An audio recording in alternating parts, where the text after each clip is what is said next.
Welcome back to the Wrong Advice Podcast. I'm your host, John Picciuto, and I'm super excited to have my friend of fucking 20 years, Kara Studzinski, on the pod today. Kara, how you doing? Great. How are you? Thanks for having me, John. Oh, you're welcome. I'm doing good, thanks. Why don't you introduce yourself to the audience? Sure. So my name is Kara. I am the executive editor of a magazine called Nobleman. And we are, men's luxury lifestyle, and I'm based here out of New York City. And it was interesting to me that we've obviously known each other for such an insane amount of time. I mean, 20 years. It's at least 20, right? I mean, I think we met in Wildwood when we were probably, I don't know, junior high school, something like that, right? Yeah, 20 years. Let's not tell people how old we are, but I'm sure they can figure it out by doing that math. Well, I mean, you look good for our age. I maybe not so much, but Oh, thank you. It's the Botox. Yeah, me too. I've made my first appointment for next week, so I'm excited. Executive editor. I mean, that's pretty fancy. How did you get into media, magazine work, publishing, etc.? I actually don't remember where you went to college. Oh boy, well then you're in for a real treat because I went to fashion school, which I like. So I don't know, my background I guess is kind of all over the place. I grew up in New Jersey, as you know, and then in 2006 my family moved to Florida, and I went with them, being like, all right, well I have nothing else to do. And I think my freshman year, I went to Monmouth University with your good friends, Steve and Steve. I know. So I was there, and then I transferred out and went to school in Miami. And I opened up my own automotive parts distribution company because my family was super into cars. They always had, a service shop and a dealer and whatever in North Jersey. So I always grew up around the shop. And the cars was the only thing I knew how to do. So naturally I was like, all right, let's do it. And then I realized Florida fucking sucks. and I hated it. And the best thing I ever heard about Florida, somebody said, and I think it's from a book, Florida is a sunny place for shitty people. And it's so true. So I was like, oh, this isn't going to work for me. I love that. So I ended up getting into FIT, which is the Fashion Institute here in New York. And I 2007, I think. Yeah, January of 2007, packed all my stuff up in the car and drove from Miami here. And I've been here ever since. And then, so 3 schools, 3 different colleges. And at that point I was like, I think I just need the degree. Mm-hmm. So let's just stick this out. So I ended up, staying at FIT just to finish the degree, but again, I was in automotive, so to go to fashion school, I was like, what? It was totally different, right? And I honestly had just the most general major. So you know how everybody that goes to school and doesn't know what they want to do picks liberal arts. Oh yeah. The fashion version of that is called fashion management. Ooh, okay. It sounds better than liberal arts. Oh my god, right? Fashion management, yeah. And then I realized I suck really hard at math, so fashion management wasn't even going to work. I can't add, subtract, multiply, or divide any number. Long division. Yeah. So I was like, oh my god, what am I going to do with my life? And then I got an internship at Elle magazine because I needed one to graduate, and I was like, whatever, just let me, let's figure it out. And then I got there, and I was like, oh my gosh, this is what I'm supposed to be doing. And it was kind of one of those, when it's right, it's right. And I walked in the first day and I was like, oh, yep, got it. Okay, now we're on the right path. I love that. I stayed there for 2 years, and I was the intern that would never leave. I'd be whether they wanted to or not, I think they're probably just God, what is wrong with this girl? Can't get rid of her. Show up every day here's the coffee. What do you want? What can I help with? Because I just loved it so much. And that's ironically, awesome. That's where I made kind of, some of the best friends of my life. I mean, obviously I have people like you and Frank and everybody else we grew up with who was still my friend. But those years were definitely the most pivotal of my adult life because I'm still best friends with those people. And I haven't made any friends since. I refuse to believe that. That can't possibly be true. So that was the greatest, right? And that definitely set me up for success. And then after that, I interned, just had a bunch of, well, sorry, not interned. Gosh, I got hired at a different bunch of, magazines. So after Elle, I went to Glamour magazine, and I was there for about a year. And then after that, I went to People Style Watch magazine, which was like the style spinoff of People at the time. I think it's like no longer around, but that's what it was. And then after People, I went to GQ. And I was at GQ probably for a year and a half-ish, somewhere along those lines. And then after that, I just needed like a magazine break because people who work in magazines are not super nice. I don't know if you know that. I've got a small experience, but mostly on the digital end, not the print side. My gosh, so crazy and so mean. And I am totally the opposite of those people. Extremely opposite, yeah. So it like never ended up working out for me, except for at Elle when I was an intern. And they had to be nice to me because they weren't paying. Yeah, right. Indentured servitude. Exactly. But so after that, I was like, I just need to get away from these people, and I did. I took like maybe 4-year hiatus of just being like freelance. And then very serendipitously, I met my boss at Nobleman, Doug McLaughlin / business partner now. Ooh, fancy. On a press trip. And we were just talking and, became friends. And I was like, oh, I had just, left GQ a few years prior. Like, let me see if I can help you. And the rest is kind of history. I started off as like employee number 1. And it was literally just me and Doug and his wife, Lydia, for probably the longest time.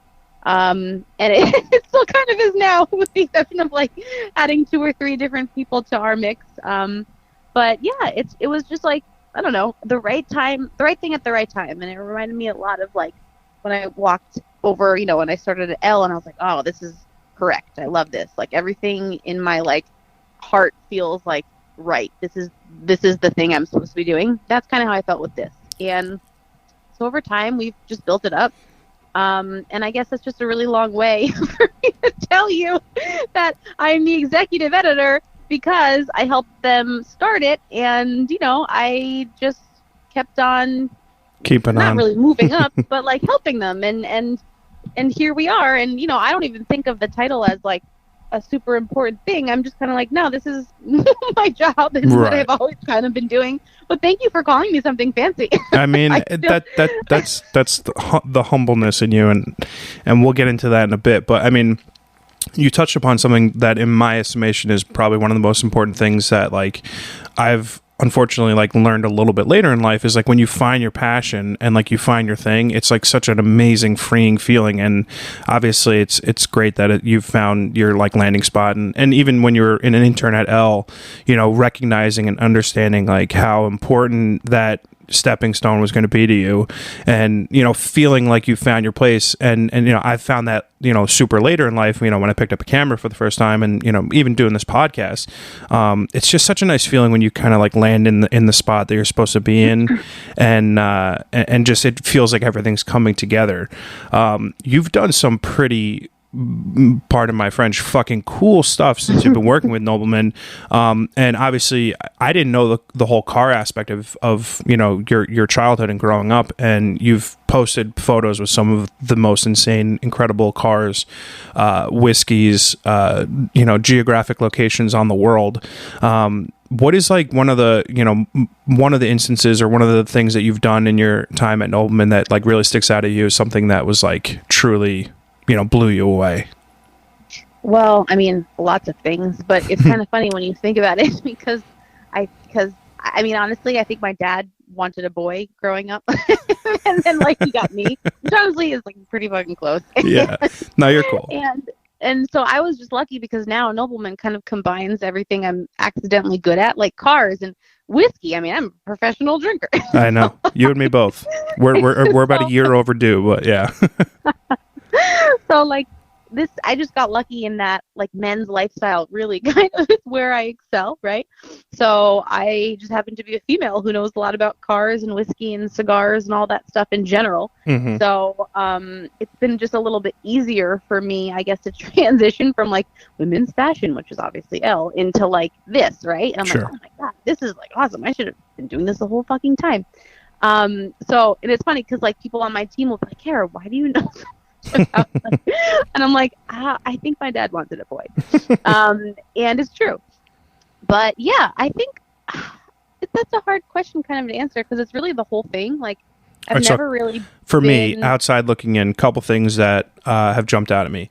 Number one, you held in your hands, I don't know, it's got to be like hundreds of thousands of dollars of a Macallan 50. Like, I don't even know what the price is because there's like 6 of them in the world. You've been on my Instagram, huh? Oh my God. I mean, yeah, obviously, but like you and I have a shared affinity for bourbon and scotch. And I mean, did you get to taste that? Like, I need to know. For sure. And are you kidding? Was it better than sex? First thing I did. Depends on who you're having sex with, but I would say close second. Close second, yeah. It was a Macallan 65, and I posted my caption. I was very proud of that one. It said "first time with a 65-year-old." I got so much shit for that, but I love that. It was delicious, and I believe that bottle was like $33,000. Wow. Something stupid. Yeah, but it was crazy. part of, like, again, it's not like I bought it. That was part of, like, a few years ago, part of a bespoke tasting series Macallan was hosting for their, like, super rare whatever spirit range, and they had this really nice dinner here in the city, and they invited a whole bunch of journalists over to taste it, and it was so cool. They even had like it came with a handler because you can't pour it yourself apparently because they don't want you to break the bottle, or steal it. Yeah. And I'm sitting there like just like pour it in my mouth, and so the guy comes over with his little white gloves and pours you the drink, and it's like, I was like, oh my God, this is crazy. Does the guy come with the bottle? Yeah, right. It's amazing. He did not. That's unfortunate. I mean, for you, I would have been okay with just the extremely handsome bottle of scotch. Both would have been great. for sure. My other question for you is, you get to travel a lot. How has like COVID in the last year kind of impacted your work-life balance? Obviously, you're probably not in an office anymore. You're home. You're remote. Travel's down. Have you seen a significant kind of alteration in your daily life? Yes and no. Like, I'm definitely the person who always worked from home from my couch wearing sweatpants and puts on a nice top for Zooms. That's definitely like ditto. Me. Yeah, ditto. It's like nobody is none the wiser. But you know what? And that's probably not something I should admit, but I don't really care. COVID sucks for sure, but it really hasn't disrupted my work life in many ways. So I guess we're really fortunate about that. Oh, that's great. I never stopped traveling. I never stopped doing anything. I'm still bi-coastal. I go to LA for our shoots, and we go to different countries for like to test out or scout locations for events. Like, my team and I are just very like, you know what, say la vie, like, life is life. Let's just, of course, be cautious and respectful of other people and follow the rules to do that. But let's just not also be afraid, and we're not going to limit ourselves. So whatever, we have something going on, we're still going to do it. And we still have been throwing events this whole time. I mean, certainly on a much smaller scale, but yeah, like, we just kind of never stopped. And honestly, in doing so, I think we've found a lot of success because people are like, thank God there's something to do. Like, I'm being invited somewhere. Like, it makes me feel a little bit more normal.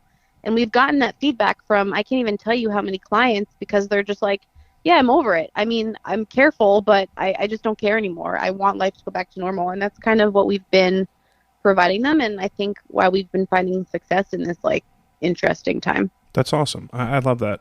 I think, for me personally, I've spent the last year going through ups and downs, traveling, taking pictures, starting a podcast, starting new businesses. I think, like a lot of people who struggled over this time, it's completely understandable, but also on the same token, there are people who are able to thrive in this super chaotic life period of time in people's lives, and I'm not surprised at all that you were one of those people. I mean, I've known you, unfortunately, way too long now, for sure. So you've stumbled into like this really awesome job, and you've really been excelling over the last 12 months. What kind of gives you confidence in your role, or maybe just in life in general? Because for me, obviously, we've known each other forever, but you've always struck me as a person extremely comfortable in their skin, extremely confident in the person that they are, and that probably leads to why you're such a incredible human being and so kind and giving. But what is it that you wake up in the morning? I'm Kara. I'm happy. I'm outgoing. Like, what gives you confidence in life? I don't know. I think I just have a very sunny disposition to begin with. I'm always like looking on the positive side of life, probably to like a very annoying extent too, because people think like I'm either psychotic or like I'm full of shit. And I can't even tell you how many times I've had to like explain my intentions in meetings because I'm often the person that's like, no, we'll figure it out. Don't worry. Like, you can pay just what you afford. And, I'm very like, let's just make it work in the spirit of partnership. Right. Mm-hmm. Yeah. And people look at me and they're like, what's wrong with this girl? And I'm like, no.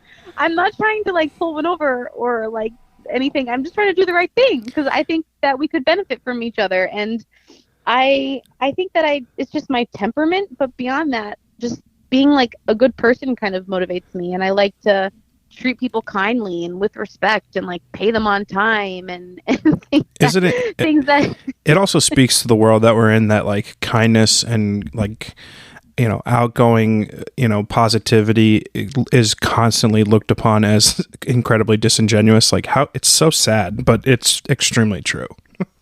No, I know, and yeah, that is you're right. That is the fact that it's disingenuous like hurts my heart. But I know. I feel like I don't know. People want to work harder for people who appreciate them, and that's just kind of like the example I try to lead with and give and support friends and people. Even if it's not a friend, a total stranger, just support everybody how and wherever I can and when I can, and for nothing other than not that I don't expect anything to ever come back. It's just all about doing the right thing, and I think that's how I found most of my success accidentally is just honestly being a kind person and doing the right thing. And like life ends up having a way of working itself out. Oh, I really love that. And I'm glad you said that because you touched upon something that so we've known each other for an incredibly long period of time. But like, let's say over the course of the last 10 years, we've probably seen each other less than like a dozen times, right? Like it's not, it's just not, any reason other than just like it's difficult to link up with people as you get older. And recently, obviously, I hit you up. I was like, dude, how do I grow my photography? How do I shoot covers for Nobleman, for other places? And you were immediately like, give me someone that you want to work with. I'm going to email them and introduce you right now. And you fucking did it. And I think that is, first of all, incredibly rare, incredibly generous. And it just speaks to the kind of person that you are, that you're just willing to go out on a limb for someone who you trust, you respect. And like, it's just incredibly rare because people don't do that anymore. And when you said that you're trying to be out there with incredible positivity and light, it just really shines through. And like, it's something that I'm incredibly thankful for, to have you as a friend. And it's just not normal. It's super uncommon in 2021.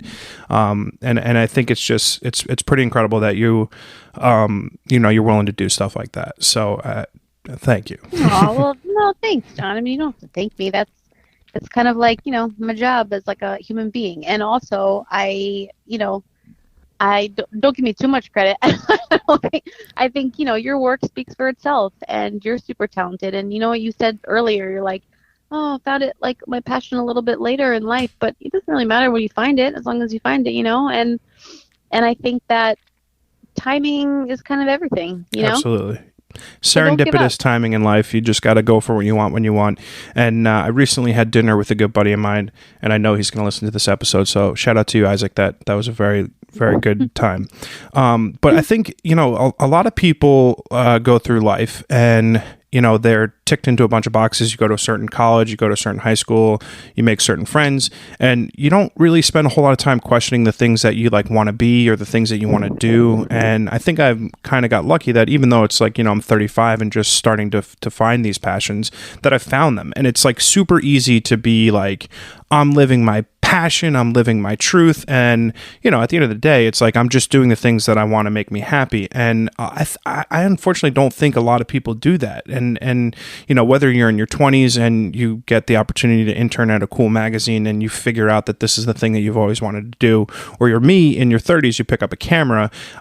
There's just so much time in our life that we don't spend chasing things that like ultimately make us happy. And for me, like it's really cool to see other people, stroking other people's passions and desires. And obviously I think that's pretty cool of you. Yeah. And to just touch back a little bit on your job, you've traveled a bunch of places, you've met some really cool people. Is there any like article or piece that you've worked on to date that is something that like maybe you had to fight for, or you really like were super passionate about, that you can look back at now? And I don't know how many issues you're up to with Nobleman, but that you're like, wow, that was something that I'm super, super, happy that I was able to be involved with. Oh, totally.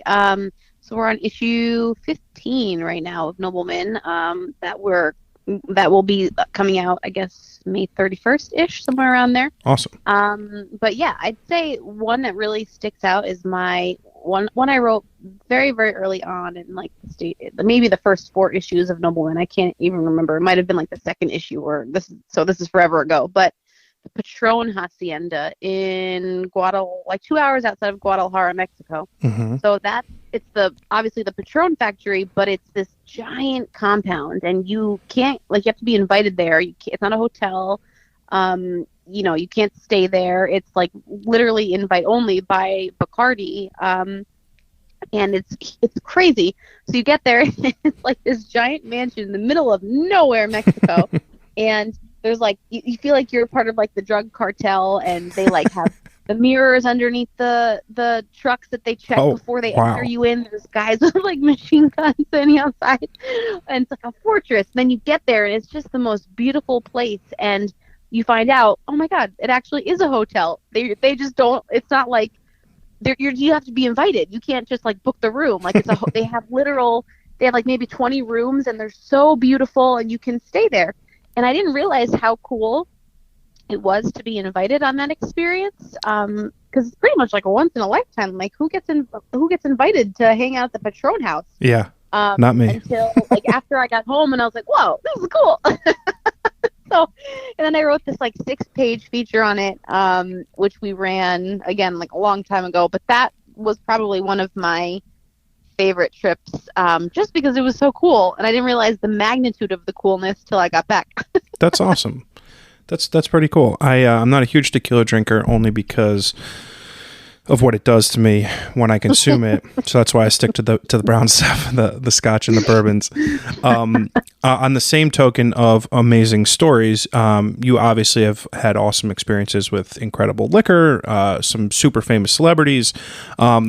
I want to touch upon not so much like who was the coolest person you met or the nicest or whatever, because like I think, more or less those people have their own, stuff that they've got to deal with. But for me, I'm super curious, what was the coolest car that you got to be around? Because I have one in my head that sticks out extremely specifically. So for you, I'm just wondering, as a person who grew up around the automotive industry and has a super, extremely high passion for cars, which does there one or two or 10 that stick out in your mind of something that was like, holy shit, I can't believe I get to see this? Definitely the Bugatti, and I always say this wrong. Chiron? Yep. I don't know. Yeah. I've got one. So, sorry, Bugatti. That's like, I can't pronounce anything. But that one, I drove it. I got to drive that, which was cool, but they don't let you, like, obviously, they don't give you a press loan for that. You can't borrow it on your own. It comes with a handler. So, like, this guy sits in the front seat with you and gives you directions and tells you when to speed up and slow down. So this was in Greenwich, Connecticut, maybe like 2-3 years ago. Mm-hmm. They invited me out to, I guess it was like Miller Motor Cars of Greenwich, Bugatti, whatever. And so I went and we tested it, and I got pulled over on I-95 on like 110 in a in like a 65. Oh my God. And like you don't feel like you're going that fast because it's like a super safe car, right? And and also like your toe touches the gas pedal and you're like rocket ship. Push forward. Yeah, like Mach 5. So the guy pulls me over. He's like, "Ma'am, do you know why I pulled you over?" And I was like, "Because I let you." Oh my God. And he was like, and he started laughing. He's like, "Good one." I was like, "I know, I'm sorry, it's a test drive. I'll slow it down." He's like, "Okay," because I literally could have gone to jail for that, like 40 miles over, something crazy. That is the fucking line like, of the century. Oh my God. I'm like, okay, I'm sorry. That's incredible. I do own a Bugatti Chiron, so I'm glad you brought that car up.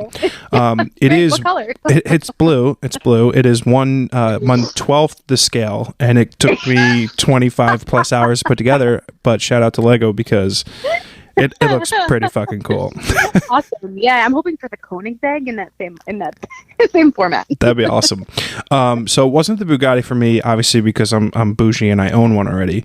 But I don't know the specific model, but it was the cover that John Hamm was on, and it was like a Mercedes SL 1960 something. It was like baby blue. It was. Was it an SL? Am I wrong completely? Yeah, no, I believe that was the Mercedes. Good eye.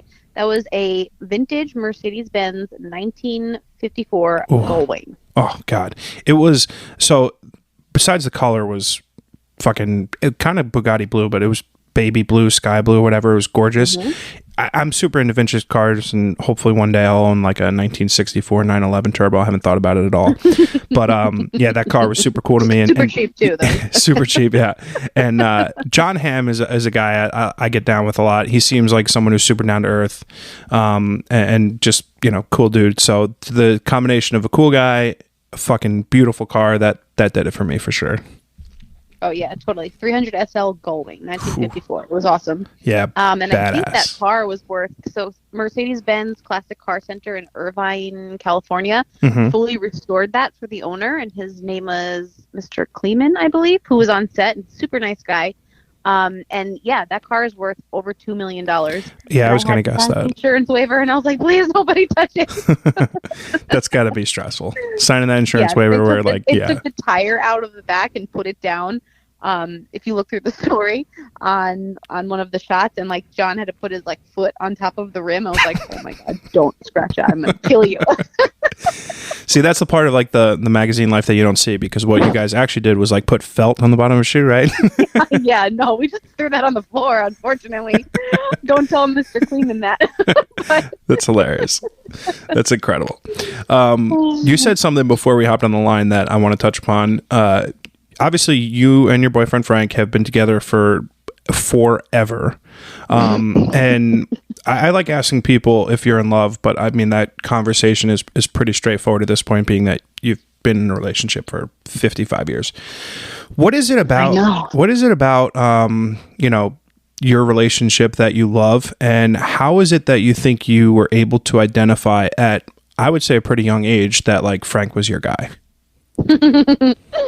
That is a good question. I feel like you often don't know, right? I mean, and sometimes I still don't know if he's my guy. Fair. But I guess what you do is like, so we started dating at 18, and now we're 33, and that's a really long time. So we've pretty much spent like all of our 20s, together. People are always like, oh my gosh, how come you never got married? And we're like, never fucking thought about it. Like, what? I guess like that's the thing people do. It was just never on our minds. But I don't think that like you necessarily know what you want, right? At a certain point in life. So like you could even marry the person and be like, was this the right thing to do? And it's not until years later where, they really support you in an effort of your life or an area of your life that's kind of unexpected, and you're like, oh, I can see why now I chose this person because, X, Y, Z, and right, I can see now that this was the right choice. And Frank and I, God, yeah, it's been forever, and it's been a little on and off too. Like there are definitely periods in there where we weren't together, but we eventually always, I guess, make our way back And I don't know. I guess to answer your question would be to say that, nobody can predict the future, but a lot of it comes down to companionship and traits that you wouldn't, and it's not like lust or love all the time. It's sometimes you're going to argue, and sometimes you're going to, scream at each other, and sometimes you're going to like want space. But I think just that like commonality of the constant friendship needs to be there. And it's like somebody who definitely annoys the shit out of you, but like, they're in the like, best you way. want them around. Yeah, you want them around. It's like, all right, I still hate you. You can go fuck off, but like, what do you want to do for dinner? Yeah, right. That's awesome. So I think love has like many forms, and ours over the years has just been rooted in friendship, and I think that's kind of nice. That is super nice. And obviously being single for the last year plus and my end of things is it's something that I look for and I strive for and I hope for, that, I'll meet my best friend / confidant and counterpart in life. And obviously it's always cool to me. Like I've been very lucky that like a lot of my friends have really amazing relationships and they've been lucky. And I'm not saying I haven't been lucky. I've had good relationships, I've had bad relationships, and it's nice when you see people who you care about to be happy in love, and obviously that's pretty cool. I think back to like when you were working, I guess at L or maybe GQ or something. That's like when we were talking a lot because I was doing the writing for the Elite Daily and things and all that relationship shit. And, it's just funny how like life works out and like you end up, meeting someone at a young age that you spend, 15 plus years with. I know. And sometimes I have to remind myself that I'm old and I'm like, oh my God. But, one thing I've learned as an adult, this is definitely not the perspective I would have had when I was 18 years old, is that like it's not always gonna be easy, and it's not always gonna be happy, like you are gonna have periods of like trials and tribulations, but going through, I guess like it's hard to like put into words what I'm really thinking, but what I think I mean is it's just that like life is gonna have ups and downs, and it's just about like riding the roller coaster and weathering the storm, and having somebody by your side you can count on to do all that with. And my definition of like what a meaningful relationship was when I was 18 is definitely not the same way that I see it now. And what I most appreciate about, Frank as an adult is that like I can really count on him, and that's not something or a trait I would have valued when I was 18 years old. Sure. I would have been like, oh my God, but he wants to take me to the movies. Or, by the way, he's got a car. Yeah, I guess. Right. Like, so it's very different. And I think that my sense, and honestly, it's a miracle that we're even still like friends and together and blah, blah, blah, whatever, what we are, because we've been through so many different like variations of life at this point. Yeah, so many chapters. Like, yeah. Yeah, that it's kind of like, oh, all right, cool. Like that still works out, I guess. Yeah, listen, that's nice. I think a lot of what you just said was super beautiful. I mean, it's like it's nice when you have like such a significant portion of your life that like, through ups, through downs, that there's still someone there that like loves you unconditionally, that you can rely on. And that's nice. I mean, I don't have that. I'm super jealous of that. And that's really nice. But you'll find it. Yeah, no, for sure. I mean, I'm awesome. We know that. On my Instagram, a couple days ago, I was a little drunk, I was in my feels, and I've gotten to the point in my life where like I am super blessed about the clarity of the person that I am. And for some people I know who are not there, it's like, how can I help them get there, right? And that's one of the reasons why I started the podcast, because I get the question all the time, John, why did you start a podcast? Like, what the fuck are you trying to do?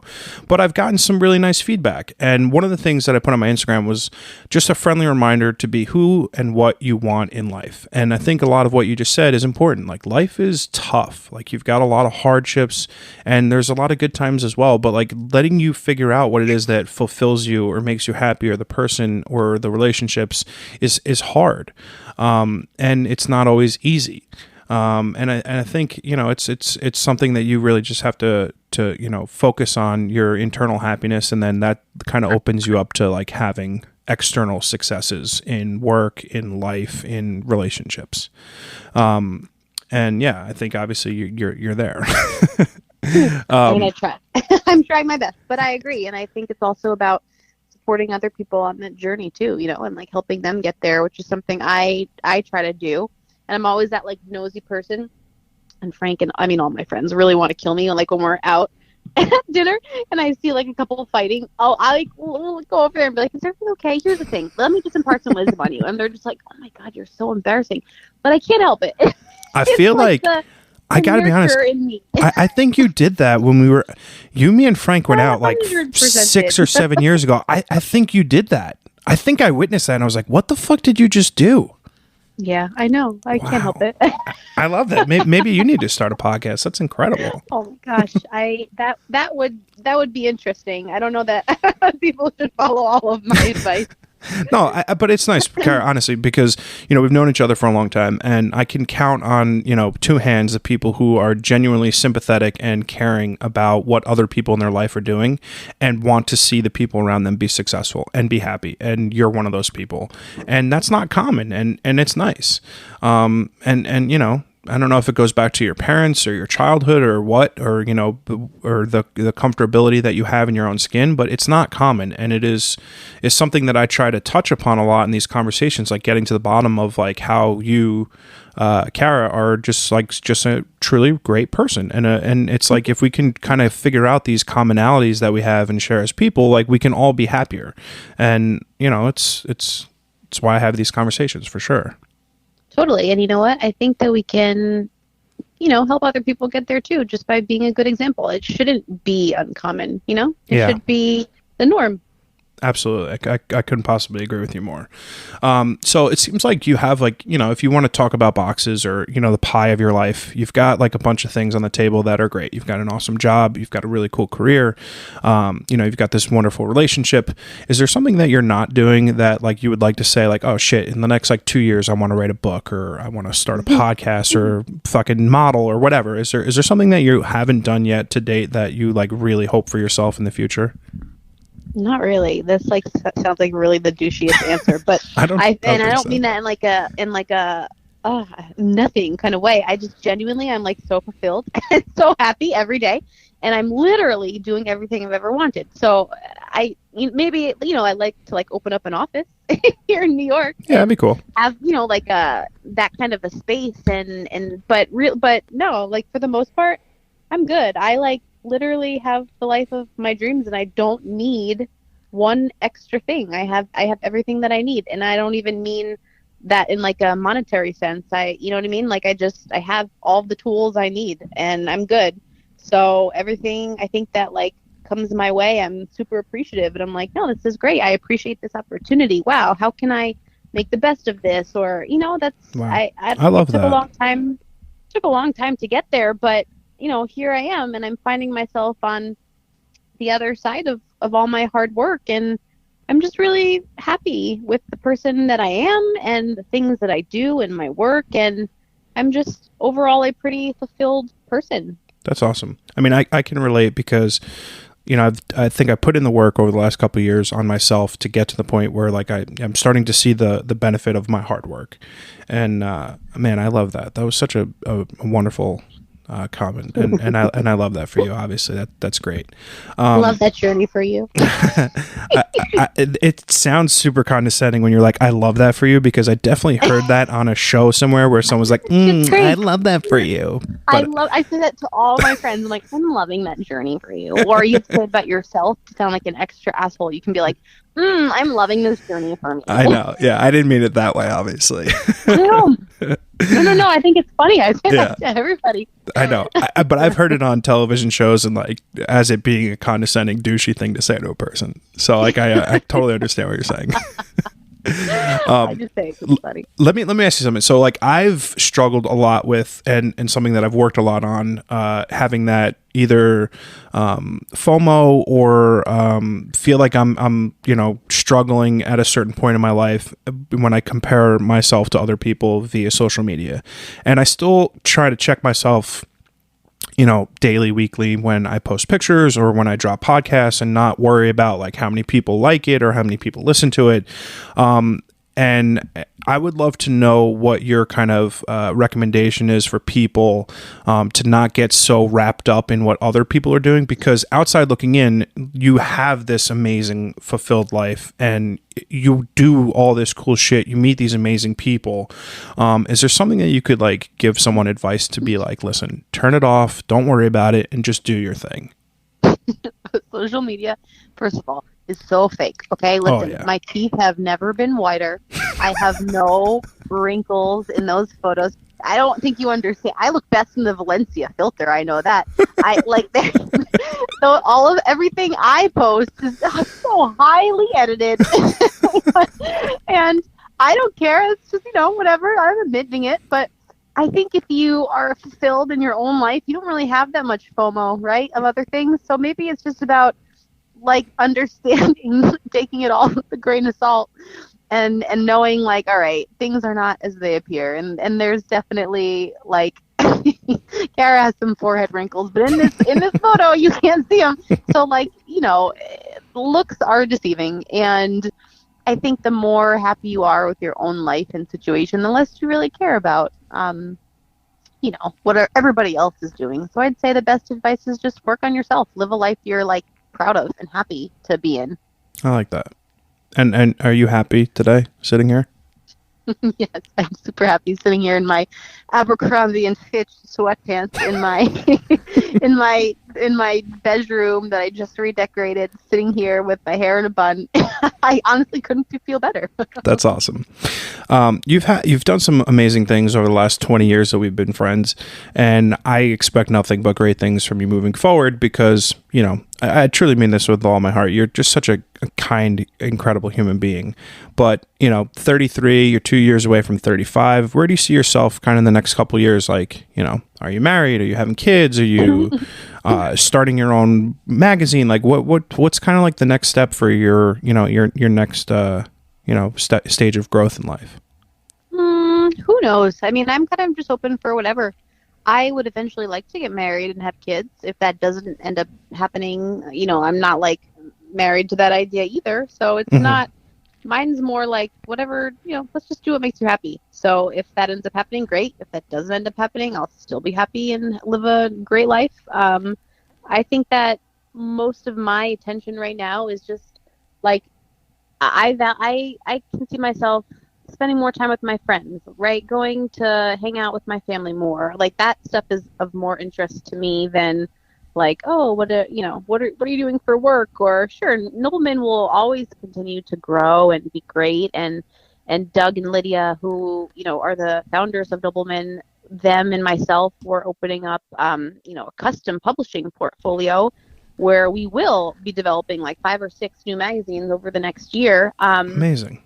So that's fun. So it's all happening, but I think I see myself more focused on like matters of the heart and what are we, like spending time with friends. And I want to see myself in the next 2, 3, 5 years, whatever, nurture like those relationships versus focus on super, anything super like work oriented, if that makes any sense. No, it makes total sense for sure. Obviously we've been friends for a while, but like the conversation that we're having is so reassuring to me, because it is always hard when you look at what other people are doing and you see what other people are doing and you seem like everyone's doing better than you. But you have this way of putting me at ease, even though most of this conversation has been about you. And I got to give you credit. It's really nice. I mean, a lot of what you just said is so important and so uncommon. It's so rare for someone, and I can say this because I'm your friend, who just genuinely wants to see other people be happy, other people be fulfilled, and other people be successful.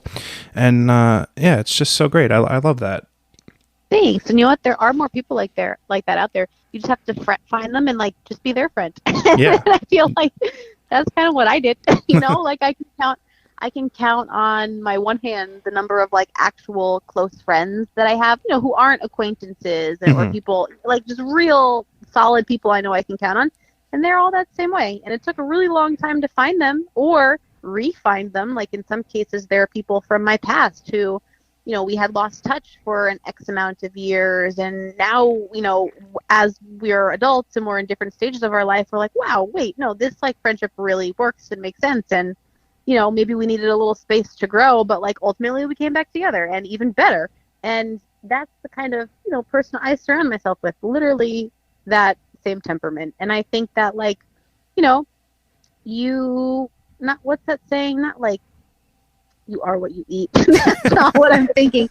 But it's something like that. You it's attract like, what you put out in the world. Yeah, that. So, also, you are what you eat. Oh God, so if you surround yourself with people that are like that, you know, chances are you will continue to find more. I like that. Also, you are what you eat, but yeah, I like that. In that case, I'm an iced latte. Oh, nice. I am an iced coffee as well. Second of the day, and I'll be having the third as soon as I'm done with this. And I'll be icing some Cinnabons that I made with my nieces. So yeah, I've got a I'm loving that journey for you. a very busy afternoon on the docket for sure. I want to hit you with a couple rapid fires, just off the top of your head. Could be, you know, top 1, 2, or 3 things in within the category. But what is your favorite book? Ooh, my favorite book is this book called The Karma of Love by this guy. And he sounds like definitely an insane person, so you have to like take it with a grain of salt when you read it, because people who are super into like yoga and meditation and yada yada, whatever, like I get it and I agree with it, and I think there's definitely value to that, but 9 times out of 10 they're like just psycho, right? so like this guy, when you're reading this book, you're like, okay, you're definitely a psycho, and I accept that, but I believe in what you're saying. So you have to like kind of pick it apart. But I think his name is like Geshe. He's like I don't know, Michael something. The Karma of Love. And basically it's about how your actions in all areas of life like beget other things. So if you are not happy with your you know, relationship, how you can communicate with other people in a different way that would make, you know, your effectively get the outcome you want, you know, without having to like go to that person and be like, hey, you're a piece of shit, why are you Yeah, right. You know what I mean? It's just like, I don't know, it's cool, look it up. Okay. And then there's one for business too called like the Diamond Cutter Institute or something like that he wrote. So 2 books. Definitely a little bit of an insane person, so just know that. But ultimately, the advice is good. Good. All right, I'll link it in the notes below. What's your favorite movie or couple movies? Okay, The Princess Diaries. Oh, of course. What's not to love? With Anne Hathaway from 2003 or 2001, maybe? 2001, sure. Early 2000. I could literally quote every... What's her name? Princess something from Girl Baldy Land or something? Princess Mia from Genovia. Genovia. Yeah, I was close. And I can sing every song from that soundtrack, and I do. And it's like real embarrassing, but... Well, I know what we're doing for the second time I have you on the podcast. Oh my God. It's a musical edition. Every time I watch that movie. Yeah, I'll sing it. Oh my God, I don't care. Fuck I'll yeah. just dance too. Video I cry podcast. when I watch that movie. It's so inspiring. That's amazing. I love that. Anything else? No, that's pretty much it. Okay. It's a real Academy Award winner. I don't know why it's didn't not get anything that year. It didn't win Academy Award, did it? And no way. I didn't think so. And the soundtrack, that's a real banger. Of all the things that I would use to describe the soundtrack of The Princess Diary, I don't know that banger would be it. There are adjectives. Banger is not at the top of the list. So great. It's so great. What's your favorite food? Everything. I'm allergic to diet and exercise only. Ooh, so those are 2 very good things to be allergic to.